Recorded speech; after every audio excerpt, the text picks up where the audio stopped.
Dans cette dernière vidéo du chapitre 4, évolution de la biodiversité, nous allons traiter de la spéciation. Alors la spéciation, on a deux types de spéciation, la spéciation allopatrique et la spéciation sympatrique. Et nous allons commencer évidemment par la première et nous terminerons par ce qu'on appelle l'écoévolution.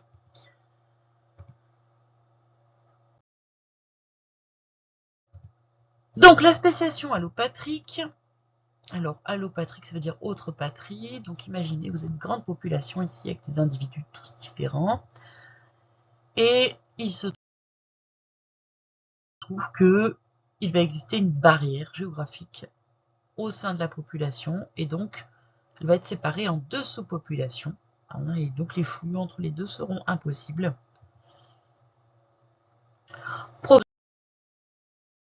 Progressivement, chaque sous-population va évoluer de son côté en fonction de la pression du milieu, qui n'est pas forcément le même de chaque côté de la barrière.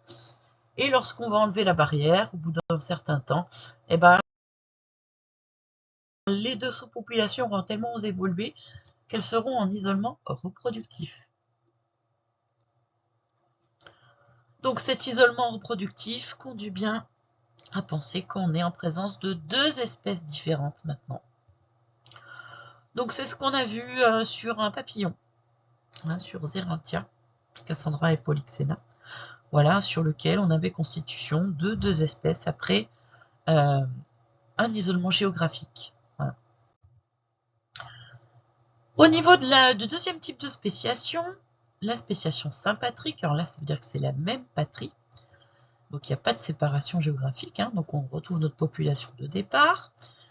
Et là cette fois, au niveau de la ressource alimentaire, imaginez il y a de la ressource bleue, jaune, donc c'est le cas qu'on avait vu pour les cichlidés, des poissons voilà, qu'on avait dans certains lacs.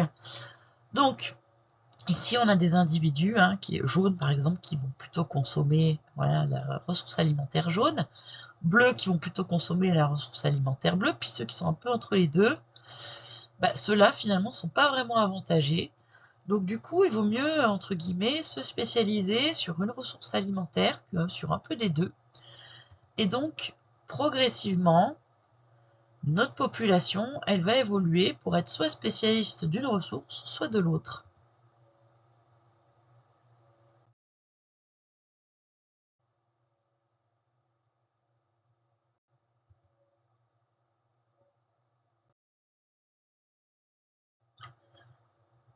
Et donc, sans qu'il y ait aucune séparation, au bout d'un moment, voilà, soit parce que, du coup, on se spécialisait tellement qu'elles vont évoluer différemment, ces deux sous-populations, et au bout d'un moment, elles seront tellement différentes qu'elles vont être en isolement reproductif. Voilà, ça peut être une histoire de période.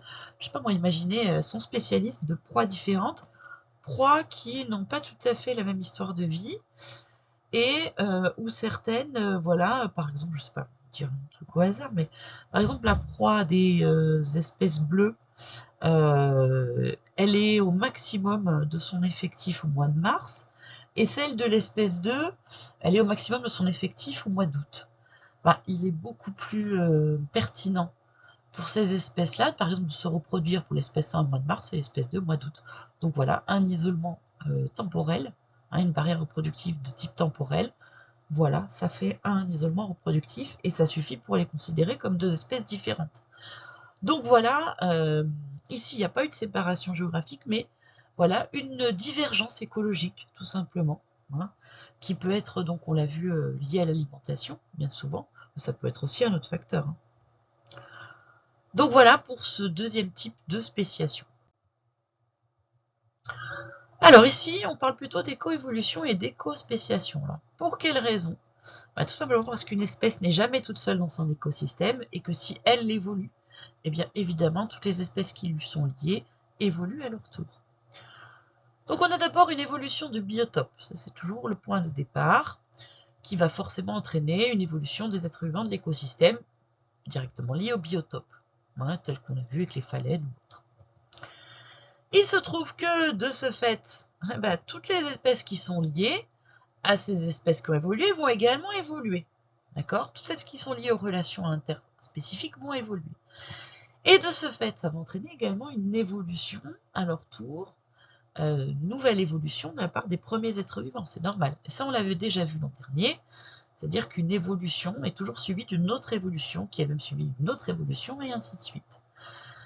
Donc, de ce fait, on n'a pas une évolution, mais des coévolutions qui sont permanentes. Hein, ça, on l'avait déjà vu l'an dernier. Et donc, c'est ce qui clôture un peu cette histoire de spéciation et des coévolutions. C'est ainsi que toutes les espèces de notre planète ont évolué de concert, tout simplement. Donc également, si on a des écoévolutions, on a des éco-spéciations permanentes. Si on fait un petit bilan. Donc, stabilité et diversité génétique, c'est-à-dire que voilà, pour qu'une espèce soit pérenne, dure le plus longtemps possible, il faut à la fois qu'elle soit stable génétiquement, mais il faut aussi du polymorphisme génétique. Et ça, on l'a vu, il faut qu'il y ait des mutations, même si elles n'entraînent pas spécialement toujours des nouveaux allèles. Ensuite, il faut forcément que le mode de transmission soit l'hérédité, hein, donc il faut que ce soit des choses qui touchent les organes reproducteurs et les cellules reproductrices. Donc, il nous faut évidemment des variations génétiques avec du polymorphisme, mais également cette variation génétique va conditionner l'évolution et la spéciation des espèces. D'où l'obtention d'une richesse spécifique, c'est-à-dire une biodiversité spécifique, et évidemment qu'il y ait aussi une biodiversité écosystémique.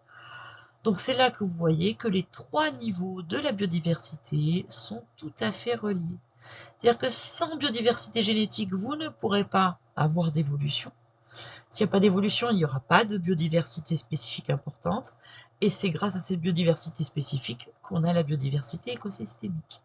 Voilà qui clôture un petit peu ce cycle sur la biodiversité, puisque vous avez vu comment évoluer ces biodiversités à leurs différents niveaux, au niveau génétique, au niveau spécifique et au niveau écosystémique. Voilà, c'est tout pour ce chapitre 4.